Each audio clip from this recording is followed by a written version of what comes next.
It's the Linemakers on Sporting News.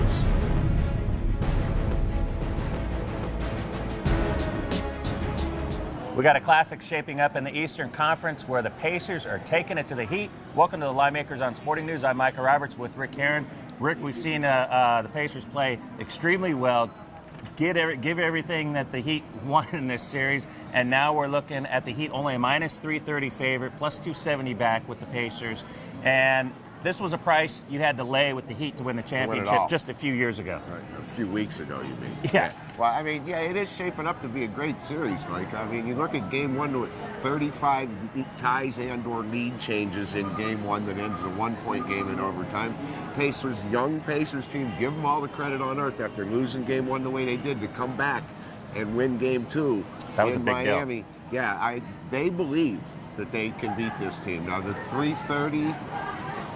I really love this Pacer team. I just still don't know that they can win 3 of the next 5 in this series. Remember, Miami is 46-4 in their last 50. It is 92%. So you got to try to beat them three more times out of the next 5 games. Going to be very difficult. Could be some value with the minus the 330 at this spot. The thing I like about the Pacers is just they're very efficient. They go to their bread and butter, and they've been. Their bread and butter lately has been Hibbert. He's been a monster inside, better than I've seen him play all season long. Consistent. He's got that half hook shot that's working well for him. Unstoppable. Nobody can defend him on the Heat side.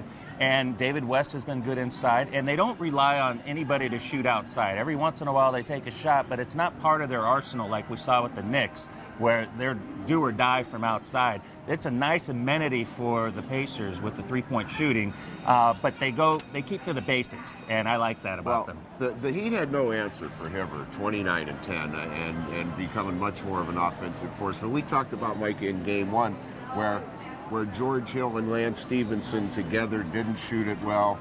Well, they came back and had good games, both of them.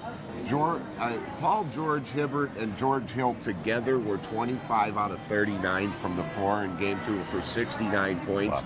If they play like that, yeah, they're going to win. Now, Game 3, we're talking back in Indiana, Heat a 1-point favorite, total 183.5. Yeah, and they've won both games against the Heat this season in Indiana. You would think the matchup... And they're 6-0 at home in the playoffs. I mean, it's an amazing stat, and you would think that they would be able to keep that momentum going, but you got the one factor with the Heat, LeBron James. No matter how bad Dwayne Wade is playing, no matter how bad Chalmers or Bosch or everybody else, the one factor there, and the consistent factor throughout the win streak or the 40-4 record you were talking about, is LeBron James. The guy's just on another level from everybody else, and as he showed in Game 1, can single-handedly lift the team to another level. Well, and uncharacteristically turned it over twice in the last minute of Game 2. This is the first time in his playoff career he's ever turned it over twice in the final minute. Give Paul George a little credit for that. Yeah, and West with the deflecting the pass and being in the right spot. But LeBron still had 36 and 8. Yeah, I mean, it wasn't like it wasn't like he had a bad game. But I think if you're going to play the Pacers, the first game back in Indiana is the one to play them, getting +1. I mean, if you watch Game 1 and you watch Game 2, you could make an argument that the Pacers should be a 1-2 point favorite in this spot, even though the Heat were as much as 8 in Game 1. The crowd's going to be nuts. Yeah. They believe they can beat this team, and they believe they can beat them 4 times in a series. So I'm going to say, if you're going to play, I think they're going to split the 2 games in Indiana, but if you're going to play the Pacers, I would say Game 3 is the one where you play them. Now, we've seen the Heat go over 5 of their last 6 games. The total's up 2.5 points from Game 2. Any lean at all towards the total here? They've been playing very efficiently, shooting at a high percentage, both teams actually, and you would tend to think that it would go over again. Yeah, I would lean towards the over again, Mike. The Pacers shot 50% in Game 2 in Miami. You always figure to shoot better on your home floor, and what Miami shot 46%.